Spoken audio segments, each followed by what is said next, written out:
Hari ini saya nak kongsikan dengan anda pengalaman saya dalam handle website crash semasa pelancaran produk. Jadi kita dah tengok baru-baru ni bila kita mendaftar dengan vaksin kan, memang tak boleh nak proceed sebab website jam, website crash. Dan saya faham kerana saya ada banyak pengalaman handle website crash ni sejak daripada saya melancarkan e-book dulu masa buat jutawan. Kemudian saya melancarkan seminar dengan jutawan yang mana masa tu berpuluh ribu orang menanti dan juga beratus ribu orang nak membeli produk. Dan kemudian masa saya menjual produk Enter iaitu software pun mengalami masalah yang sama. Dan juga masa saya handle Ronela e-commerce, masa tu ada dekat live session dengan website pun juga website crash juga. Dan macam mana kita menghadapinya dan memberikan solution, kita sediakan solution masa handle website crash tersebut. Sekitar masa zaman saya bermula dengan menjual e-book, menjual produk-produk video, masa saya bergelar internet marketer dulu, saya banyak membuat strategi produk, pelancaran produk. Saya buat pelancaran produk, saya kumpulkan list banyak-banyak, puluh ribu orang. Kemudian saya ajak dengan JV partner sekali, beberapa orang lagi yang mempunyai list ataupun database prospek sehingga puluh ribu orang. Kemudian promote ke satu website. Dan pada satu masa yang sama, semua orang melihat website yang sama, pada masa yang sama, melihat produk yang sama dan masuk ke dalam website dan key in dekat enjin carian, dekat Google ke website yang sama. So cara macam mana nak handle masalah ni, masa start daripada situ, asalnya 2000 back in 2010 lagi masalah ni dah berlaku. Masa tu kita tak ada banyak solution dekat tempat lain ataupun alternatif. Kita tak ada social media, kita tak ada WhatsApp lagi waktu tu. So apa yang saya buat adalah waktu tu memang berharap kepada beberapa website. Jadi kita ada satu website khas untuk yang utama punya, dan jika orang tak boleh masuk, kita akan buka juga yang kedua dan yang ketiga. Jadi siapa yang tak boleh masuk website nombor satu, kita akan bagi link yang kedua dan kita akan bagi link yang ketiga menggunakan hosting yang berbeza. Sama juga masa saya menjual produk Enter dulu saya buat produk bot dengan partner saya. Masa tu saya jual Enter. So waktu tu ramai juga orang yang nak mendapat ke produk ni. Kita ada JV partner, kita ada affiliate partner mempromosikan produk kita, dan juga kita sendiri mempromosikan produk kita ke puluhan ribu orang dalam masa yang sama. So apa yang kita buat adalah, yang pertama sekali, waktu tu pengalaman saya adalah semasa pelancaran website kita tak boleh buka. Ada orang letakkan, ada orang hack dan ada orang letakkan trojan ataupun macam virus lah dekat kita punya server. So apa yang kita buat untuk menghadapi situasi macam tu, sebenarnya kita memang luar jangka. Siapa jangka website ni akan crash? Tak ada siapa pun orang nak website dia crash, tak ada siapa pun nak website dia jam, dan kita hanya boleh berikan alternatif saja. Jadi pada waktu pelancaran tu, yang paling penting sekali adalah kita semua bersedia. Saya, partner saya dan juga developer kita dalam 3-4 orang lagi bersedia dekat depan PC untuk melihat pelancaran tu sendiri. Dan apabila berlakunya crash, dan yang kita boleh buat adalah sediakan alternatif yang lain, iaitu kita cepat-cepat pindahkan semua ke server yang lain yang baru, dan kita duplicate juga buat ke satu server yang lain. Jadi bila ada 10 orang, 5 orang akan masuk ke website A, 5 orang lagi akan masuk ke website B. Okay, so itu antara cara yang kita buat, sama juga macam dulu. Dan dalam masa yang sama, kita cuba juga offer solution yang mana ada manual sikit, manual purchase. Dulu kalau kita jual produk, biasanya saya tak accept manual purchase. Maksudnya orang tak boleh bank in sendiri, orang tak boleh bank in, tengok dekat nombor account, bank in tak boleh, kita hanya accept melalui payment gateway kita saja. Tapi oleh kerana situasi tersebut terjadi, jadi kita tak ada option lain, kita tak ada pilihan selain daripada memberi peluang kepada mereka untuk buat manual purchase. Diorang kena beli secara manual lah. So dengan cara macam ni kita boleh segregate, asingkan siapa yang nak beli manual satu hal, siapa yang nak beli secara online menggunakan payment gateway masuk ke satu website yang lain. Masa saya buat Ronela, saya buat pelancaran produk pada tahun 2000, tak silap saya ingat saya 2017, 4 tahun lepas. Waktu tu kita ada buat satu conference, kita dihadiri ratusan orang di Kuala Lumpur, di sebuah hotel di Kuala Lumpur.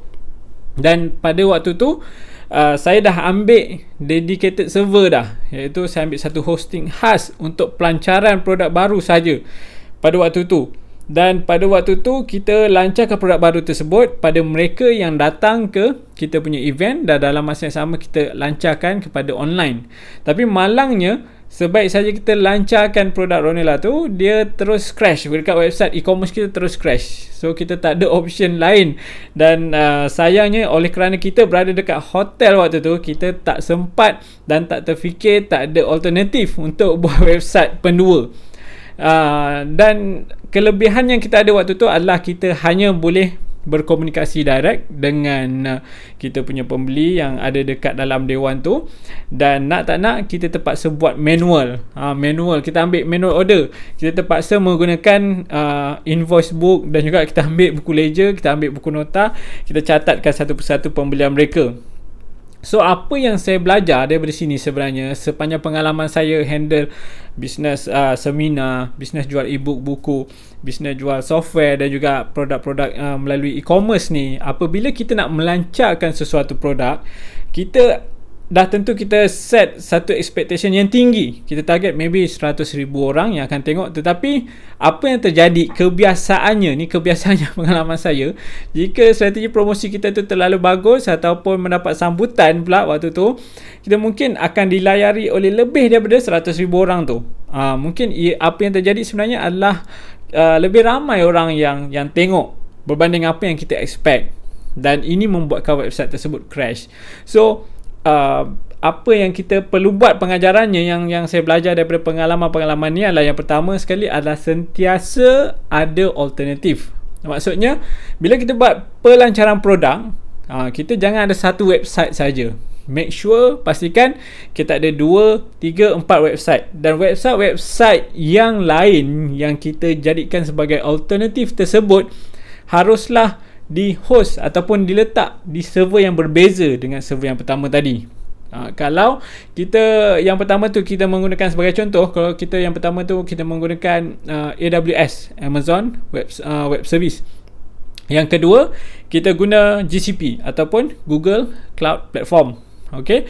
Yang ketiga, kita gunakan DO ataupun DigitalOcean. So ini kita host di 3 server yang berbeza company, berbeza jenis dia, tapi walaupun contoh saya ni tiga-tiga is cloud lah, tapi kita boleh, kalau kita guna hosting yang bukan cloud ni, so physical hosting, kita guna daripada company yang berbeza, supaya bila kita nak minta support tu, kita boleh dapatkan daripada support yang berbeza. Jadi kita ada backup at least 3. Saya biasa kalau saya lancarkan, saya akan prepare lagi 2. So 2 ni biasanya tak live, dan hanya akan live apabila trafik tu mencanak naik, kita akan offer lagi 2. Okay, kita akan offer lagi 2. So itu yang pertama, pengajaran yang pertama yang saya dapat daripada pengalaman website saya crash dan jam tak boleh masuk ni. Yang kedua adalah sentiasa berkomunikasi. Komunikasi adalah satu benda yang sangat penting. Sebab apa sangat penting? Sebab bila orang tengok website kita crash, tak boleh visit, dia expect apa? Dia expect something kena dapat daripada kita. Maksudnya kenapa dia crash? Aku nak pergi mana ni? So itu pentingnya kena ada komunikasi yang baik semasa pelancaran produk, sama ada dia crash ataupun tidak. Lagi-lagi kalau ianya crash, bayangkan website crash ni ibarat dia macam tiba-tiba kedai. Kalau kita buka satu kedai dekat Bangi Central, kita buka satu kedai, tiba-tiba kedai tu runtuh.